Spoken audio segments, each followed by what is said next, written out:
Section 8B, Performance Evaluations. 8.5, Performance Evaluation Administration. The Performance Evaluation System is designed to provide a reliable, long-term, cumulative record of performance and potential. The key aspects associated with the evaluation system are how well the individual does his or her job and the qualities the individual brings to the job. It is important for supervisors to help subordinates understand their strengths and weaknesses and how their efforts contribute to the mission. Supervisors must understand how and when to employ the officer and enlisted evaluation systems and the Civilian Performance Program. Access to evaluations. Evaluations are for official use only and are subject to the Privacy Act. They are exempt from public disclosure under DODM 5400.07-R/AFMAN33-302 Freedom of Information Act Program and AFI 33-332 Air Force Privacy and Civil Liberties Program. Only persons with the agency who have a proper need to know may read evaluations. The office with custodial responsibility determines if a person's official duties require access. Classified information should not be included in any section of evaluation forms or on attachments to evaluations, referral documents, or endorsements to referral documents. Specific instructions for completing evaluations with reference to proper formatting, appropriate raters, evaluators, additional raters, content, acronym use, classified information, and other details are found in AFI 36-2406 Officer and Enlisted Evaluation Systems. 8.6 Performance Evaluation Uses. The Officer and Enlisted Evaluation Systems should be used with the following objectives in mind. 1. Establish performance standards and expectations for ratees, meaningful feedback on how well the ratee is meeting those expectations, and directions on how to better meet those established standards and expectations. 2. Provide a reliable, long-term, cumulative record of performance and promotion potential based on that performance. 3. Provide officer selection boards, enlisted evaluation boards, and personnel managers with sound information to assist in identifying the best qualified personnel for promotion, as well as other personal management decisions. 4. Document in the permanent record any substantiated allegation of a sex-related offense against an airman, regardless of grade, that results in conviction by court-martial, non-judicial punishment, or other punitive administrative action. 8.7 Performance Evaluation Forms and Documentation. There are a number of forms, as listed below, used to document performance and potential over the course of a ratee's career. These forms are considered when making promotion recommendations, selections or propriety actions, selective continuations, involuntary separations, selective early retirements, assignments, school nominations and selections, and other management decisions. AF Form 77, Letter of Evaluation, Multipurpose Evaluation Form. AF Form 475, Education Training Report, used in education and training environments. AF Form 707, Officer Performance Report, Lieutenant through Colonel. AF Form 910, Enlisted Performance Report, AB through Tech Sergeant. AF Form 911, Enlisted Performance Report, Master Sergeant through Senior Master Sergeant. AF Form 912, Enlisted Performance Report, Chief. Note: the ratee's grade or projected grade on the statistic closeout date is used to determine the appropriate performance report form. 8.8 Performance Evaluation Responsibilities. Unit commanders are responsible for ensuring all first-time supervisors receive mandatory officer evaluation system and/or enlisted evaluation system training, as applicable within 60 days of being appointed as a rater. Additionally, Air Force members should receive annual recurring evaluation system training. How and when this training is conducted is at the unit commander's discretion.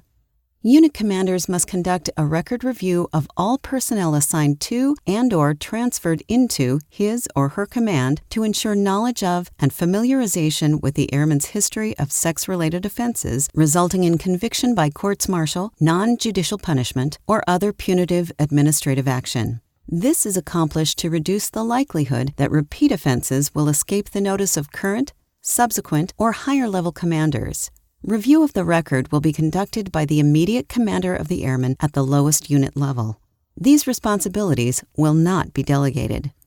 Raters and additional raters must consider the contents of unfavorable information files or personal information files when preparing a performance evaluation. They must assess the ratee's performance, what the ratee did, how well he or she did it, and the ratee's potential based on that performance throughout the rating period. Ratees must review evaluations prior to them becoming a matter of record.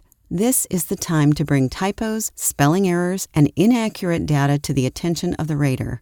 When the ratee signs the evaluation, he or she is not concurring with the content, but rather acknowledging receipt of the completed evaluation and certifying they have reviewed the evaluation for administrative errors.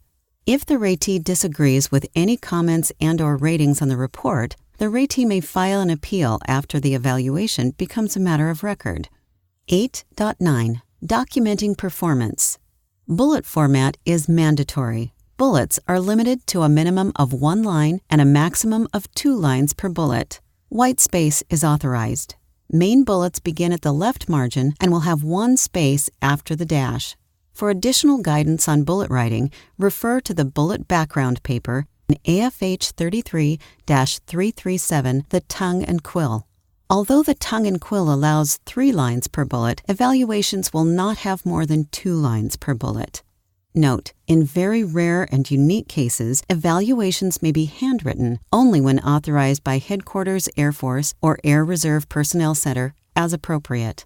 The U.S. President or Vice President may handwrite evaluations. Adverse information. The expectation for performance evaluations is fair and equal treatment of all and enforcement of the same behavior in subordinates. The goal is for fair, accurate, and unbiased evaluations to help ensure the best qualified members are identified for positions of higher responsibility.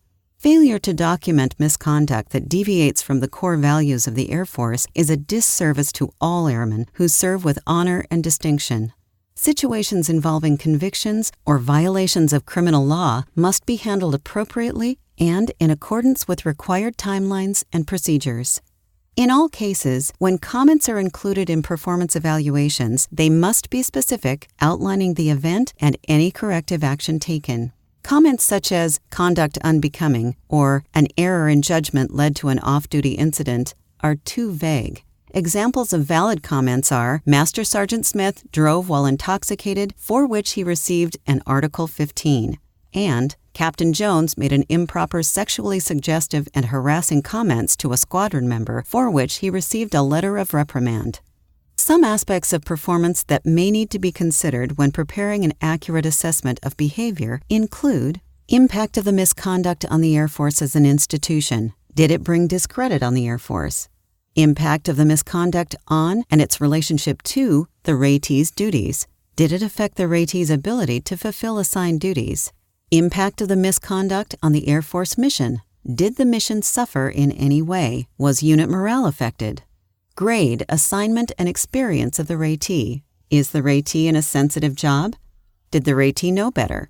Number of separate violations and frequency of the misconduct. Is this an isolated or repeated incident? Consequences of the misconduct. Did it result in death, injury, or loss of, damage to military or civilian property? Other dissimilar acts of misconduct during the reporting period. Is the ratee establishing a pattern of misconduct?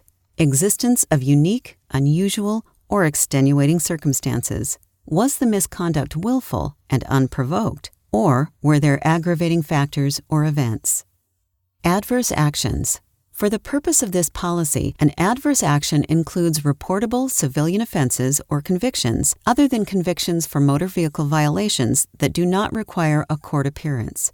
Specifically, convictions required to be reported include 1. Any finding of guilt, 2. Any plea of guilty, 3. Any plea of no contest or nolo contendere, 4. Any plea of guilty in exchange for a deferred prosecution or diversion program, or 5. Any other similar disposition of civilian criminal charges.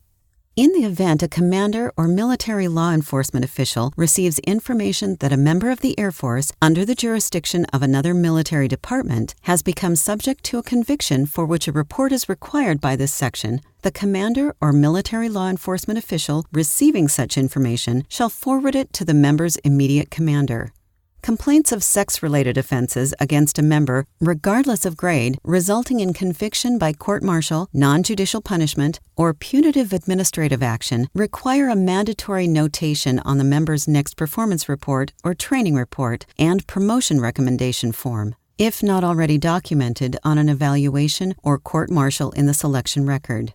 Sex-related offenses include violations of the Uniform Code of Military Justice or attempts to commit related offenses. If a member has been convicted by a court-martial, or if the senior rater decides to file any adverse information in an airman's selection record, comments relating to the ratee's behavior are mandatory on the ratee's next performance or training report and promotion recommendation form, if not already documented on an evaluation or court-martial in the selection record. The evaluation becomes a referral for the performance report or training report. Extraordinary cases. Raters may request a waiver of the mandatory requirement to document civilian convictions for good cause. The waiver request will route from the rater through any required additional rater and the ratee's commander to the ratee's senior rater and, if endorsed, be forwarded to the Major Command Commander or authorized final approval authority.